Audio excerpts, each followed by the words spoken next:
अगला क्वेश्चन है हमारा क्वेश्चन नंबर 4। क्वेश्चन क्या कह रहा है, what will be the sign of the product if we multiply 90 negative integers and 9 positive integers. अगर मैं 90 नेगेटिव इंटीजर्स और 9 पॉजिटिव इंटीजर्स का आपस में मल्टीप्लाई कराऊं तो मेरा आंसर क्या होगा। मतलब कहने का कि आंसर का साइन क्या होगा। वो हमसे साइन के बारे में पूछ रहा है कि साइन पॉजिटिव होगा या नेगेटिव होगा। वैसे देखा जाए तो ये आंसर सिर्फ एक लाइन में ही हमसे पूछ रहा है कि आंसर हमारा क्या होगा, पॉजिटिव होगा या नेगेटिव होगा। तो आइए इसको थोड़ा ध्यान से समझते हैं। क्वेश्चन मैं दोबारा रिपीट कर देती हूँ। क्वेश्चन क्या है, what will be the sign of the product if we multiply 90 negative integers and 9 positive integers. 90 negative integers लेने हैं हमको और 9 पॉजिटिव इंटीजर्स लेने हैं, उनका आपस में हमको मल्टीप्लाई कराना है और हमको ये बताना है कि उनका मल्टीप्लाई होने के बाद जो हमारा फाइनल आंसर आएगा उसका साइन क्या होगा। ठीक है, तो मैं 1 ही ले लेती हूँ। 90 इंटीजर्स लेने हैं, कैसे होने चाहिए वो, नेगेटिव। तो मैं -1 multi -1 multi -1 multi -1 dot dot dot कितने टाइम्स, 90 टाइम्स। और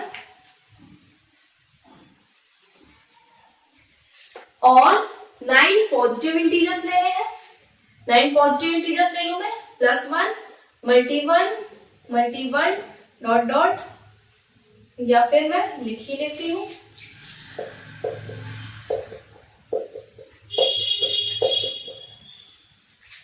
और इन दोनों का भी आपस में हमको मल्टीप्लाई कराना है। ठीक है, तो आइए समझते हैं थोड़ा ध्यान से। मैंने आपको पीछे भी थोड़ी देर पहले क्या समझाया कि किसी भी इंटीजर का हमको आपस में जैसे हमको यहाँ पे 1 का आपस में कितने भी टाइम मल्टीप्लाई कराना हो तो हमारा आंसर 1 ही आएगा। 1 का हम कितने भी टाइम्स मल्टीप्लाई करेंगे, पर हमको ये देखना है कि हमको इंटीजर क्या दिया हुआ है। यहाँ पे हमको इंटीजर दिया है कि हमको 1 का 90 टाइम्स मल्टीप्लाई कराना है। तो 90 कैसा है, 90 हमारा इवन है या ऑड है। तो 90 हमने देखा कि 90 जो है ये हमारा एक इवन नंबर है। तो मैंने आपको क्या बताया था कि अगर इवन है तो साइन पॉजिटिव आएगा और अगर ऑड है तो साइन नेगेटिव आएगा। तो ये हमारा इवन है तो यहाँ पर साइन पॉजिटिव आएगा, यानी ये प्लस का बना जाएगा। और मल्टी 1 का मल्टी में 9 टाइम्स कराऊंगी तो हमारा क्या आएगा, 1। तो फाइनल आंसर क्या हमारा आया, 1। तो हमसे पूछ क्या रहा था क्वेश्चन हमसे साइन पूछ रहा था। तो साइन क्या मेरा पॉजिटिव आ रहा है, यानी मेरा आंसर क्या हो जाएगा कि पॉजिटिव।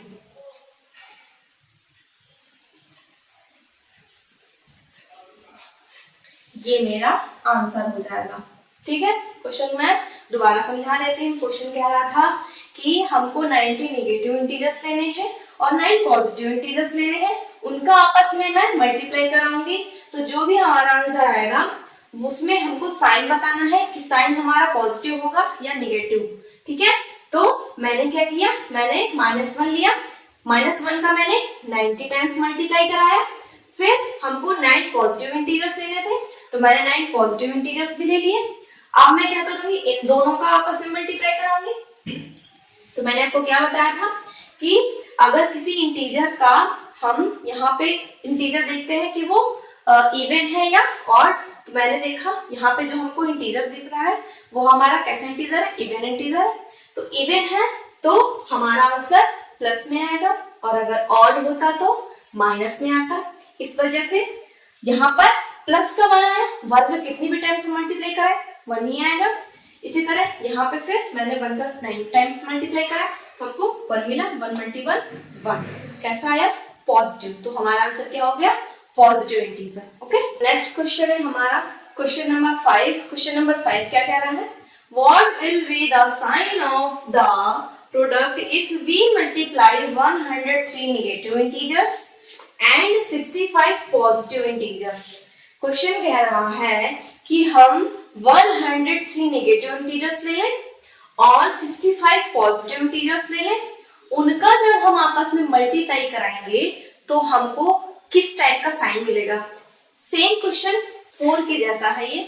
हमको साइन बताना है कि हमको पॉजिटिव साइन आएगा या नेगेटिव साइन मिलेगा। ठीक है, तो मैं 103 नेगेटिव इंटीजर्स, तो इसको मैं एग्जांपल से समझाती हूँ। मैंने -1 multi -1 multi -1 dot dot dot कितने टाइम्स 103 टाइम्स, और मुझको 65 पॉजिटिव इंटीजर्स लेने हैं।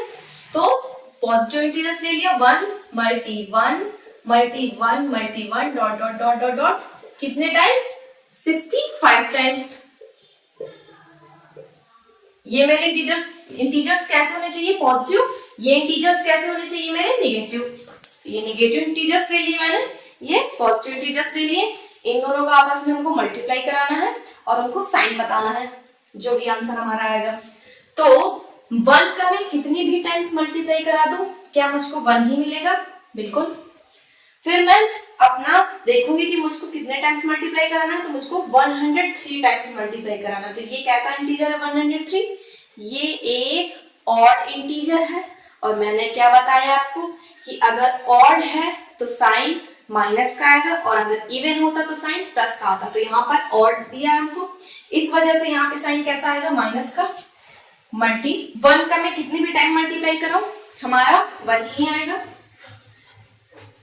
65 टाइम्स मल्टीप्लाई कराना है, और यहाँ पे साइन हमेशा प्लस का ही है, तो इसमें तो देखने की कोई नीड ही नहीं है। यहाँ पे 1 का मैं कितनी भी टाइम मल्टीप्लाई कराऊं 1 ही आएगा, और यहाँ पे साइन प्लस का है तो यहाँ पे प्लस ही आएगा।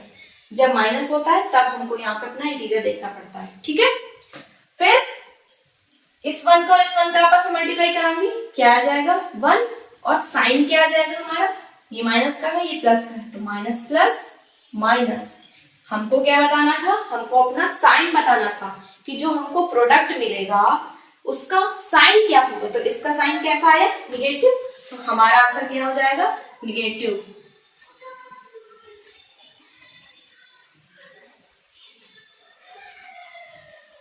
ये हमारा आंसर, ठीक है।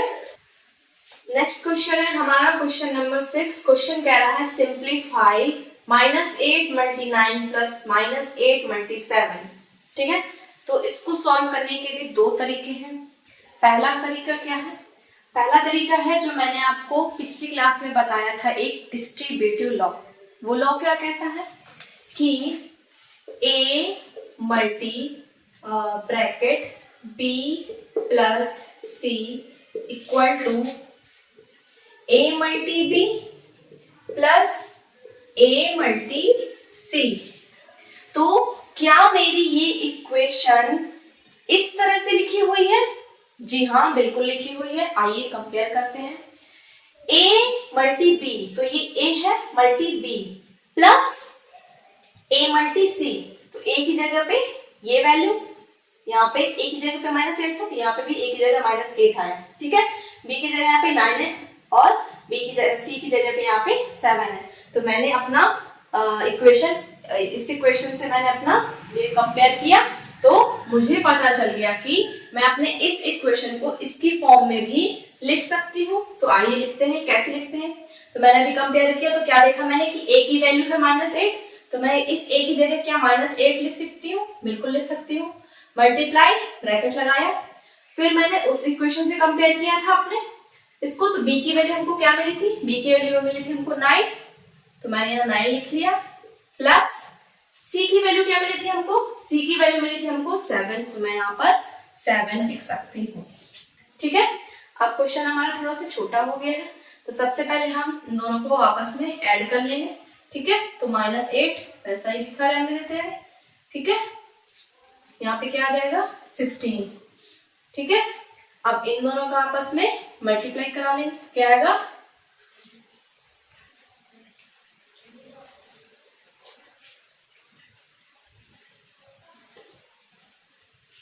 साइन क्या आएगा, माइनस प्लस माइनस, साइन आ जाएगा हमारा माइनस का, तो माइनस का 128 हो जाएगा हमारा आंसर, ठीक है। इसको सॉल्व करने का दूसरा तरीका क्या है उसको भी समझ लेते हैं। पहले मैं इन दोनों को सॉल्व कर लूं, फिर मैं इन दोनों को सॉल्व कर लूं, जो आएगा आपस में उसको ऐड कर दूंगी। तो पहले मैं इन दोनों को सॉल्व करती हूँ, तो 8 9 जा 72। साइन देखेंगे हम, साइन क्या आएगा, ये माइनस का है ये प्लस का है, तो माइनस प्लस माइनस बीच में क्या साइन आएगा, प्लस। अब इन दोनों को सॉल्व करेंगे तो 7 8 जा 56, ये माइनस का है ये प्लस का है तो प्लस माइनस माइनस, और यहाँ ब्रैकेट लगा लेंगे। अब अपना ब्रैकेट सॉल्व करेंगे तो -72 plus minus minus 56, minus minus क्या होता है प्लस, तो ऐड करेंगे हम, 6 में 2 ऐड किया आया 8, 7 में 5 ऐड करेंगे तो कितना आएगा, और माइनस माइनस प्लस होता है पर साइन क्या आएगा जो बड़ा होगा माइनस का, 128 आंसर। तो जब मैंने इसको अपना मेथड से सॉल्व किया था तब भी 128 माइनस का आ रहा था और अभी भी 128 आ रहा है। तो आप कोई भी मेथड यूज कर सकते हैं, या तो डिस्ट्रीब्यूटिव लॉ या तो फिर इस मेथड से, ठीक है। नेक्स्ट क्वेश्चन है हमारा -16 मल्टी -15 प्लस -16 मल्टी -5। तो डिस्ट्रीब्यूटिव लॉ हमारा क्या कहता है कि a जो है ये a है वो हमारा बाहर रहेगा, तो a क्या है -16, ठीक है। फिर ब्रैकेट b प्लस a, यही तो होता है हमारा लॉ, डिस्ट्रीब्यूटिव लॉ। एक बार मैं लिख देती हूँ यहाँ पे कि a multi b plus c equal to क्या कहता है distributive law, a multi b plus b multi c। तो जब मैं अपने इस इक्वेशन से इसको कंपेयर करूंगी तो a की वैल्यू मुझको -16, b की वैल्यू -15, c की वैल्यू -5, ठीक है। तो मैंने a की जगह -16 लिखा, उसके बाद यहाँ पे मल्टीप्लाई है, b की जगह मैं क्या लिखूंगी -15 और प्लस c की जगह पे क्या लिखूंगी -5। तो सबसे पहले हम अपना ब्रैकेट सॉल्व करेंगे, -16 मल्टी -15 प्लस माइनस का 5 -16 मल्टी माइनस माइनस क्या हो जाएगा प्लस, तो ये आएगा 20, साइन क्या आएगा माइनस का, -16 मल्टी -20, ब्रैकेट मैंने खोल दिया, ओके। तो माइनस माइनस प्लस और इन दोनों का आपस में मल्टीप्लाई करा दूंगी, 16 2 जा 32 और एक 0 पीछे आ जाएगा और माइनस माइनस मिलके क्या हो जाएगा हमारा प्लस, तो 320 हमारा आंसर, ओके। इस क्वेश्चन को हम दूसरे मेथड से भी सॉल्व कर सकते हैं, कैसे आइए देख लेते हैं एक बार। पहले मैं इन दोनों का आपस में मल्टीप्लाई करा दूं और इन दोनों का आपस में मल्टीप्लाई कराऊं, फिर जो आएगा उसको ऐड कर दूंगी तो भी हमारा आंसर आ जाएगा, ठीक है। मैं आगे क्वेश्चन की तरफ बढ़ती हूँ। नेक्स्ट क्वेश्चन है हमारा 20 मल्टी -16 प्लस 20 मल्टी 14। तो डिस्ट्रीब्यूटिव लॉ हमारा क्या कहता है a, तो मैं अपने इक्वेशन से कंपेयर करूंगी तो मुझको a की वैल्यू यहाँ से क्या मिलेगी 20 मल्टी फिर b, तो b की जगह क्या है यहाँ पे -16 प्लस c की जगह क्या है यहाँ पे 14, तो c की जगह लिखा मैंने 14, ओके। आगे 20 मल्टी ये प्लस, ये माइनस का है और ये प्लस का है, तो प्लस माइनस माइनस माइनस होगा तो यहाँ पे आएगा 2, साइन किसका आएगा जो वैल्यू हमारी बड़ी होगी, तो बड़ी वैल्यू माइनस की इसलिए यहाँ पे माइनस आ जाएगा। नेक्स्ट लाइन में मैं अब क्या करूंगी 20 और 2 का आपस में मल्टीप्लाई करा दूंगी, तो 2 2 जा 4, ये 0 पीछे वैसे ही ऐड हो जाएगा। ये प्लस का है ये माइनस का है, तो प्लस माइनस माइनस माइनस का 40 हमारा आंसर, ओके। नेक्स्ट मेथड से कैसे सॉल्व कर सकते हैं, पहले मैं इन दोनों का आपस में मल्टीप्लाई कराऊं, फिर इन दोनों का आपस में मल्टीप्लाई कराऊं, जो भी हमारा आंसर आएगा दोनों को आपस में ऐड कर दूंगी तो भी माइनस का 40 ही हमारा आंसर आएगा, ओके। नेक्स्ट क्वेश्चन क्या है -26 मल्टी 72 प्लस -26 मल्टी 28, ओके।